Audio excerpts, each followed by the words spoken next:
There's a fire inside you. Maybe it's been buried under years of fear, self-doubt, or other people's expectations, but it's still burning. And today, you either let it die or you feed it.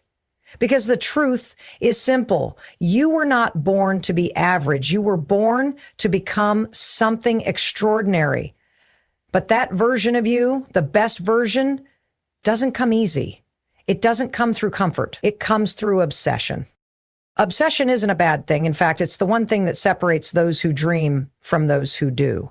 While most people are busy trying to balance their lives, trying to fit in, the greats, the unshakable ones, are obsessively, unapologetically committed to becoming who they were meant to be. That's the difference. That's the edge.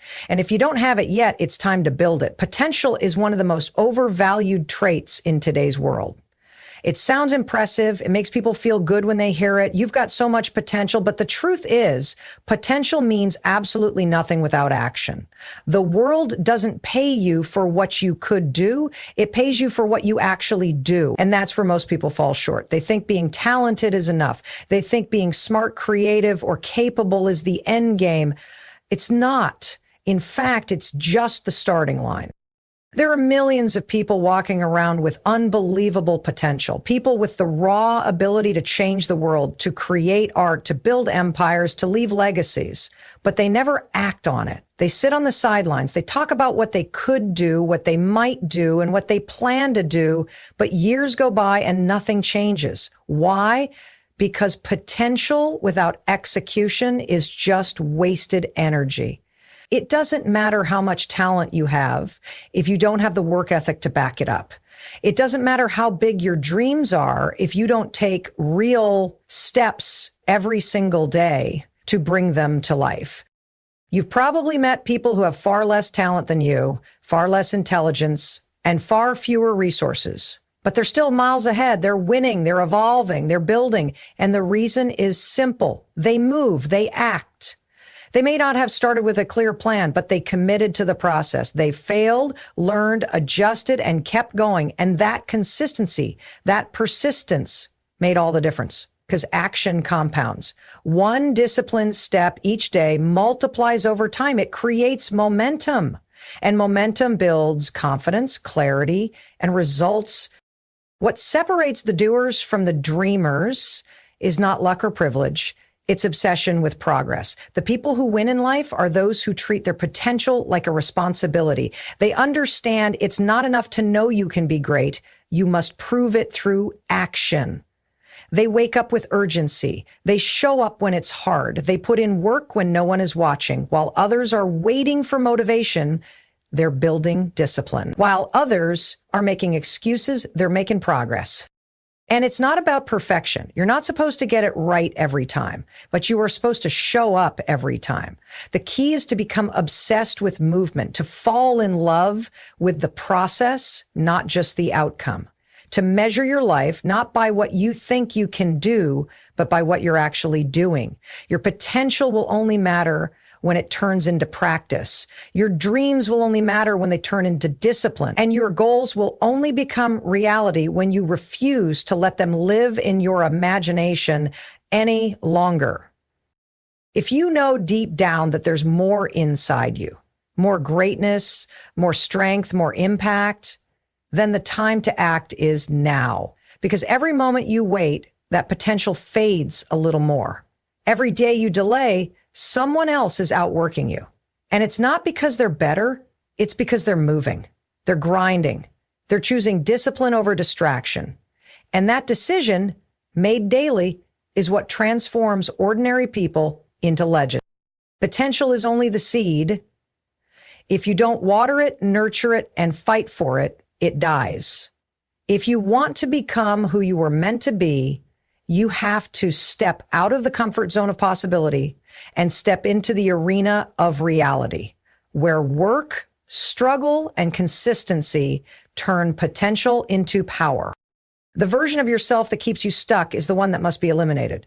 It's the voice inside that says, maybe later, I'm not ready yet, or what if I fail? That version is your enemy. It disguises itself as comfort, logic, even self-care. But what it's really doing is sabotaging your progress. You were never meant to stay the same. Life is about evolution. Every day you either step forward into growth or retreat back into safety. And it's always a choice. The problem is that most people don't realize that holding on to their old identity is the very thing keeping them from the future they crave.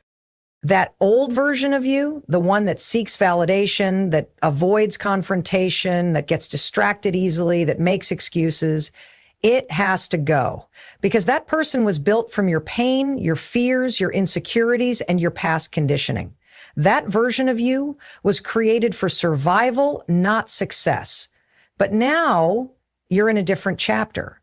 And what worked in survival mode will never work in building your best life. You can't take that weak, hesitant, uncertain self into a future that demands courage, discipline, and conviction. People say they want to change, but they don't realize that change doesn't mean adding something new to who you are. It means subtracting everything that no longer serves you. It means killing the parts of you that waste time, that feed off distraction, that lower your standards. Growth isn't just about building new habits. It's about demolishing old patterns. The longer you protect the old you, the longer you delay becoming who you were truly meant to be. That version of you that procrastinates, that overthinks, that hesitates when opportunity shows up, that's the version you have to bury. This isn't about being harsh. It's about being honest. The version of you that complains instead of creates, that waits for permission instead of taking initiative, that shrinks back instead of standing tall, that person is costing you your future. And until you get sick and tired of being that version, nothing will change. You have to reach a point where staying the same becomes more painful than growing. Only then will you have the fire required to break the cycle. People think transformation is glamorous. They imagine leveling up as some kind of inspiring, exciting journey. But the truth is, becoming your best self is violent. It's messy. It's uncomfortable. You have to confront your own lies. You have to look in the mirror and admit that your excuses are not valid, your fears are not facts, and your comfort zone is a trap. You must tear down the identity you've been clinging to for years, and that takes guts. That takes obsession. But the transformation begins the moment you say, I'm done living like this. Not next week, not when it's convenient, now. You stop negotiating with weakness. You stop explaining your failure. You stop settling for the bare minimum. You become your own standard. You become the person who shows up no matter what, the person who does the work whether they feel like it or not, the person who holds themselves accountable without excuses. It's not that you're not capable. It's that you've been too attached to who you've always been. And that version was never built for where you're going. So it's time to burn it down, every lazy habit, every fear-based decision, every self-sabotaging tendency, and build something new, something bold, something powerful. You don't become great by staying safe. You become great by deciding once and for all that the old you is no longer welcome in your future. Discomfort is not your enemy. It is your training ground. Most people spend their entire lives running from discomfort, avoiding hard conversations, dodging challenges, quitting anything that stretches them beyond what feels easy or natural. But if you want to evolve into the best version of yourself, you must stop treating discomfort like something to fear and start seeing it as your greatest opportunity. Because nothing meaningful in your life will ever come from comfort. Growth is born in resistance, not relaxation. You don't grow when you're coasting. You grow when you're being pushed, tested, stretched to your limits. When you feel awkward, uncertain, nervous, that's a signal you're stepping into something new. That's the edge of your current self. And if you want to move past that edge, you have to push through what feels uncomfortable. This is how progress works. It demands that you stretch your identity, expand your habits, and confront your limits. The problem is most people stop the moment it starts to hurt. They assume discomfort means they're doing something wrong, when in reality, it's proof they're on the right path. Change isn't supposed to feel natural because what's natural is staying the same. Growth requires unnatural effort. It requires you to lean into what your old self would run from. The gym is a perfect metaphor. When you lift weights, the goal is not to feel comfortable. You're supposed to feel the burn. You're supposed to feel resistance. That resistance breaks down the muscle so it can rebuild stronger. The same rule applies to your mind, your character, your life. If you avoid the burn, you stay weak. If you embrace it, you grow. But most people want results without the struggle. They want transformation without the tension, and that's not how it works. The pain is not punishment, it's preparation. It's part of the process that turns ordinary people into extraordinary versions of themselves. You have to rewire the way you interpret discomfort. Instead of backing away, you lean in. Instead of seeing it as a sign to quit, you see it as a sign to continue. Because the most important changes in your life are on the other side of what makes you uncomfortable. That's where your discipline lives. That's where your breakthroughs are hiding. And if you never walk through that fire, you never access your full power. Every time you choose ease over effort, you rob yourself of progress. Every time you retreat to comfort, you reinforce the version of you that will never reach the next level. It's not about being fearless. It's about doing it scared. It's not about feeling ready. It's about taking action before the confidence arrives. Because confidence doesn't come first, results do. And results are only possible when you stay committed, even when the process feels heavy, awkward, or overwhelming. That's where this shift happens, not in perfect moments, but in the messy, frustrating, exhausting ones. That's where you become resilient. That's where you build grit. That's where you train yourself to stop running from the work and start embracing it with obsession. Stop chasing what feels good. Start chasing what builds you. You won't always like it. It won't always feel fair. But every second you spend in that discomfort is a second you are becoming the person you were meant to be. Comfort is the enemy of greatness. And every time you choose growth over ease, you are declaring war on the old version of yourself. That is how you evolve. That is how you rise. That is how you win. Your environment is either feeding your greatness or feeding your weakness. You cannot grow into the best version of yourself while being surrounded by mediocrity, distractions, and people who are comfortable being average. It doesn't matter how strong your willpower is. If you are consistently immersed in an environment that doesn't challenge you, doesn't inspire you, and doesn't hold you accountable, you will eventually settle. Humans adapt to their surroundings. If your surroundings are full of low standards, then over time, your standards will lower too. The people you associate with most, the habits you repeat, the conversations you entertain, all of it is shaping your mindset, your energy, and your identity. If you want to become the best version of you, you need to be intentional about the world you place yourself in. You can't be surrounded by people who make excuses and expect to become a person of execution. You can't be immersed in negativity and expect to maintain a positive, powerful mindset. Growth requires you to construct an environment that stretches you, one that makes you uncomfortable in the right ways. You should feel challenged. You should feel inspired. You should feel slightly out of place because that discomfort is what forces you to level up. Being the smartest person in the room feels good, but it keeps you stagnant. You need to be in rooms where you're humbled, where you're learning, where you're reminded there's more to become. Sometimes this means cutting people off, not out of arrogance or hate, but out of necessity. Not everyone who is part of your past can walk with you into your future. There will be friends, even family, who won't understand your drive, your discipline, your obsession. They will mock your commitment. They'll call you too serious, too intense, or too focused. But that's because your growth exposes their comfort. Your ambition highlights their laziness. And instead of rising with you, they'll try to pull you back down. That's when you have to choose. Be accepted by the crowd or become who you were meant to be. Your environment also includes what you consume, the content you watch, the music you listen to, the books you read. It's all shaping your brain. If you're feeding your mind with nonsense, gossip, and distractions, don't be surprised when your actions reflect that. But if you're consistently feeding yourself wisdom, strategy, and purpose, your life will begin to align with those values.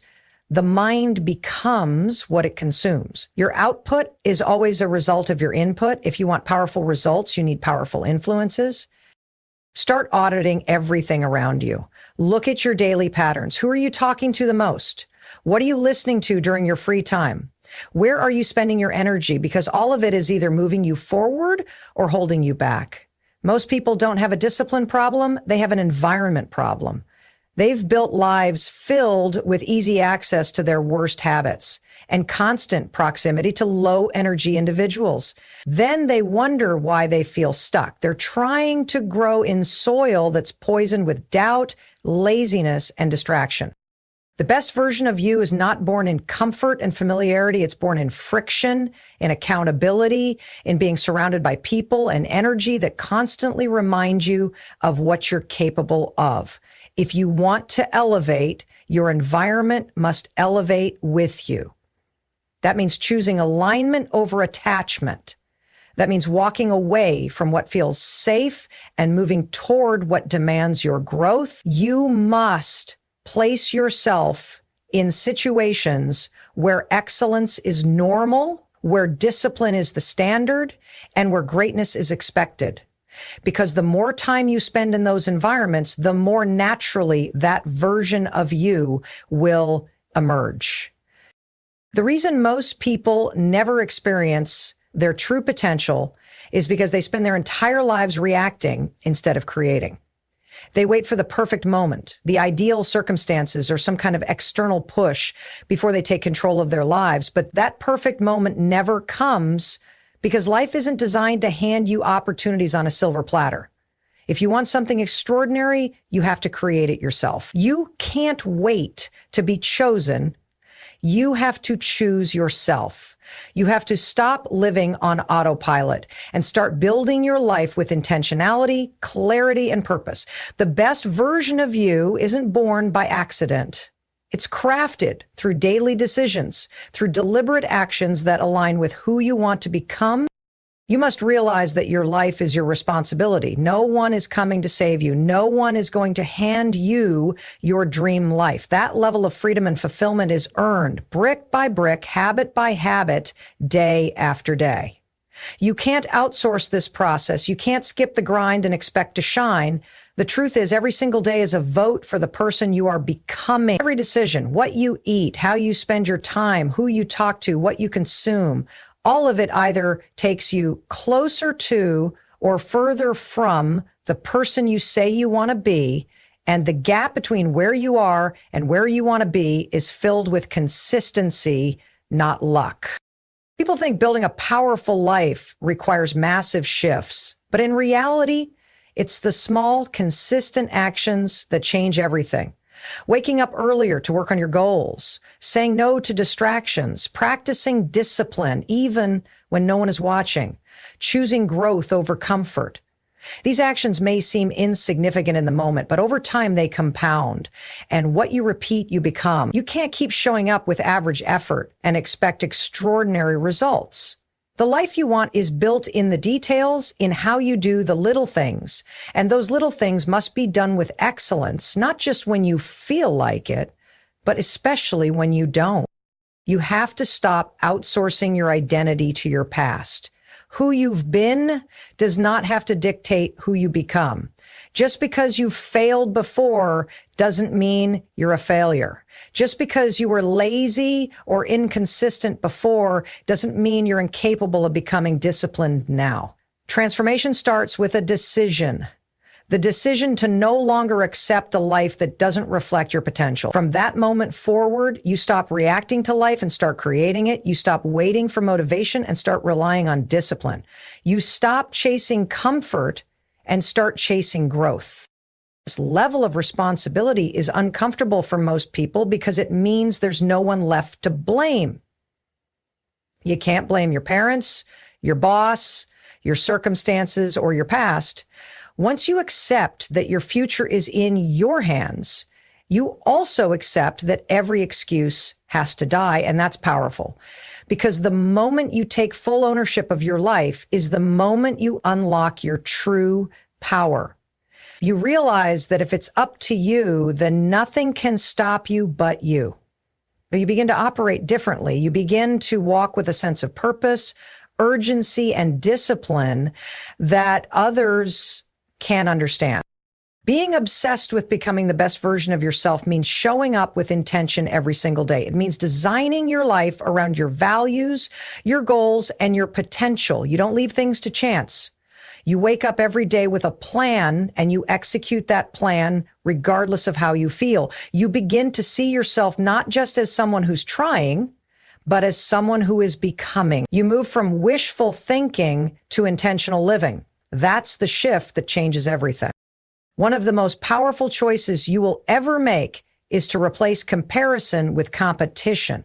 Not competition with others, but with who you were yesterday. Too many people waste energy looking left and right, measuring their worth, their progress, and their potential by what someone else is doing. They scroll through social media, comparing their real life to someone else's highlight reel, and they forget that the only race that matters is the one between who they are now and who they are becoming. The problem with comparison is that it robs you of focus. It distracts you from your personal path and plants seeds of self-doubt, insecurity, and jealousy that slowly kill your momentum. But when you shift that energy toward competing with your past self, everything changes. Your focus sharpens, your discipline strengthens. You begin to measure your days not by someone else's standard, but by your own progress. This mindset creates a powerful inner drive because now you're not just working to be better than others. You're working to be better than you were last week, last month, last year. You become your own benchmark. You start paying attention to your own habits, your own patterns, your own potential. You wake up with a sense of purpose that's rooted in personal growth, not public approval. And that's where real confidence is born. Not from being better than others, but from knowing that you're becoming better than you were. That's the kind of progress no one can take from you. That's the kind of success that feels deeply fulfilling. When you embrace self-competition, every failure becomes feedback. Every mistake becomes a lesson. You stop avoiding discomfort and start using